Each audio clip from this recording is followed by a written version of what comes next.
We keep moving forward, opening new doors and doing new things because we're curious, and curiosity keeps leading us down new paths. Walt Disney. You're listening to Writing Roots, brought to you by Aspen House Publishing. Welcome to Writing Roots. I'm Lee Hull. And I'm Lee Esses. A real quick plug here for our Facebook page. Make sure to find us on Facebook, Writing Roots Podcast.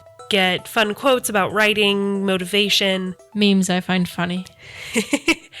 And every once in a while, we'll post a poll on there to help us decide what kind of episodes we're going to be approaching in the future. Just search for Writing Roots Podcast on Facebook and click follow. Yay! So on to our episode topic of today. I have a question for you. Does abandoning a manuscript make me a bad author? No, of course not. It doesn't. Abandoning a manuscript is part and parcel to the career of exploring new ideas. It's very easy to get caught up in something or get distracted and go and want to write something else. I have a lot of abandoned manuscripts. I don't think that makes me a bad author. I would say more the opposite is true. Our 4-letter word today is the word stop. So we're going to be talking about when or if to abandon a manuscript, when you should take a pause, or if you should just stop entirely. So is 10 years a long enough time to say, okay, I've worked on this enough, time to move on? No. I have been working on mine for 10 years and I will continue to work on it. However, I do have some that I started 10 years ago that I have abandoned. And you also have some others that you started like 2 years ago that you've also abandoned. They're on pause. They have not been abandoned. I just decided I need to focus on one and finish it before I get too far. If you are one of those authors that gets overwhelmed with ideas, you have too many ideas and not enough time to write them down, you are not alone. I think almost every author I know has more ideas than they have time to write them down. The trick is knowing which ideas to pursue and which ideas to leave behind, and when to throw in the towel after you've attempted to pursue something and it's boring you as a writer. So, what do you do if you are overwhelmed with ideas? Do you stop working on whatever it is you're doing and start on something else? I try not to let it distract me, but if it still kind of festers and when I'm taking a shower and when I'm driving, I'm thinking about this new idea instead of my main work in progress, I will set a timeline and say, okay, during my writing time for the next week, I will write this as a short story, write it as a one-off, and then get it out of my system. 90% of the time, that'll help me stop thinking about the new idea and get back focused on my primary work in progress. If I've completed my short story and I'm still thinking more about that than I am about my work in progress, I will try to pick up on my work in progress. But if it's not coming, I might write another chapter in the new idea. And if at that point I'm still thinking about the new idea more than the old one, I will set my old one aside and just pursue the new one, because it's more important to continue writing than it is to complete a book. So your philosophy is to pause, not stop. But pause isn't a 4-letter word, so. It's true. What is your philosophy?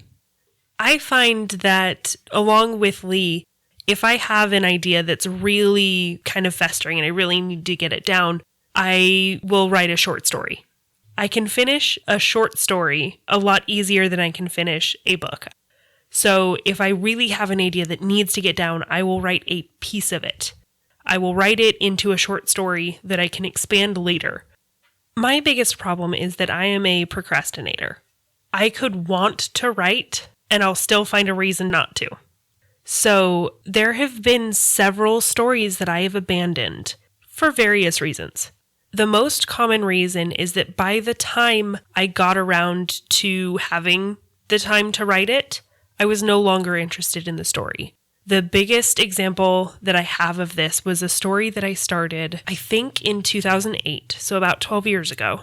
It was at the height of the Twilight craze. I had started a story about a girl that goes off to college, because I had just gone off to college, and she runs into a group of shapeshifter werewolves. There were fairies in there. It was a hot mess.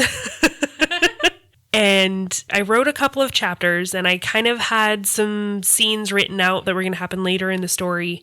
And then I got distracted by another story idea. So I started writing that story, and then I got distracted by another one. So I started writing that story. And then by the time I actually wanted to work on my writing, I looked at that and went, yeah, no. There's a really, really tiny chance I might take some of the ideas behind it and morph it into something less Twilighty. A little more palatable. Yeah, a lot more palatable. But there's really no chance of that. Like it's 0.001% chance there. I've found of the stuff that I plan to finish eventually, I abandoned the project after Act 1. I introduced the problem. It's cool. I've built the world. Okay, now I'm moving on. Which is why I started this whole write a short story about it to get it out of my system. But I do have several books in my to be completed list, and most of those are written through Act 1 and completed. I do have one, it ended up being a series that I wrote the first book in the series, and then I didn't do anything with it for like 2.5 years. And then I wrote books 2 and 3 within like 2 months of each other. My point is, you can get back to it. There is no hurry to get back to it. If you have more writing to do in something that your muse is inspired on, write that.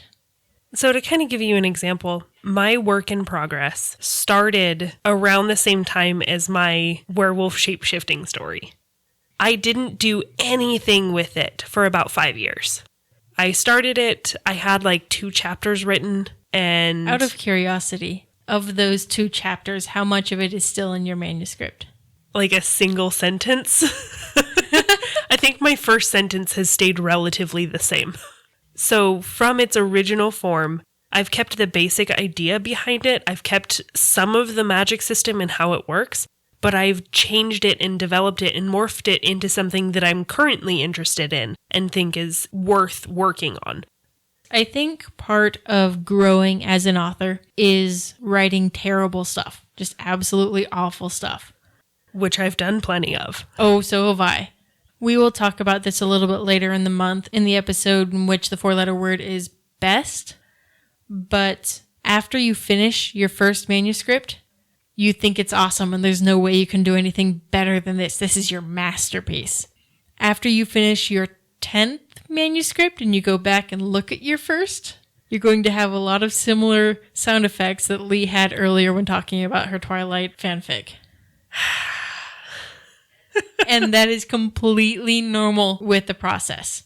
Growing is expected, and if you're not, there's a problem. So when it comes to deciding to stop, when it comes to deciding to abandon a manuscript, the best advice that I can give you is try to understand why you're abandoning it. If you're doing it simply because you're procrastinating and you don't think you have enough time, or you have writer's block at that particular point, but you're still interested in the story, don't stop.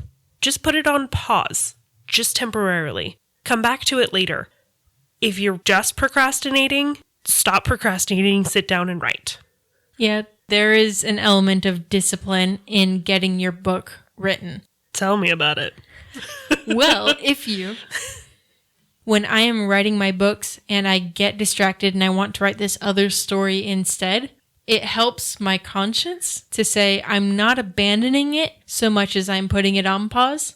I will come back to it eventually, but I have to get this other idea out of my system first.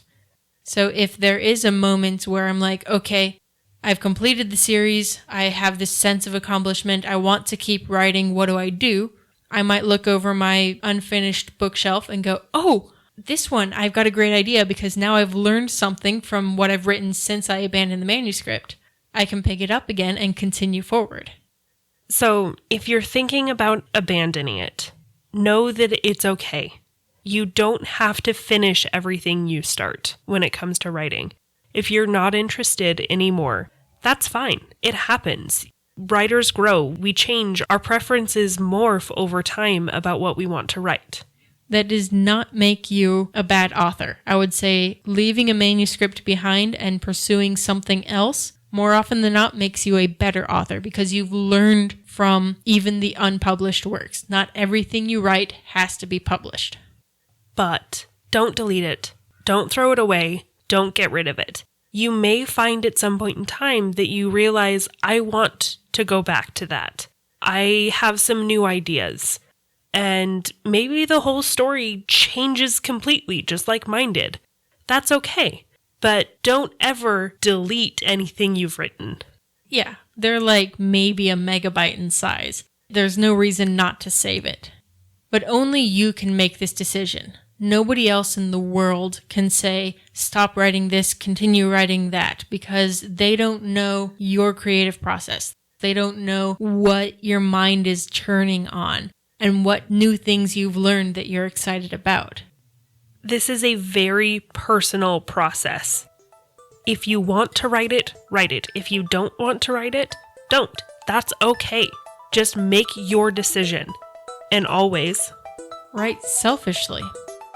If you have a question or comment for our hosts or a topic you'd like us to cover, send us an email at writingroots@aspenhousepublishing.com or find us on Facebook by searching for Aspen House Publishing.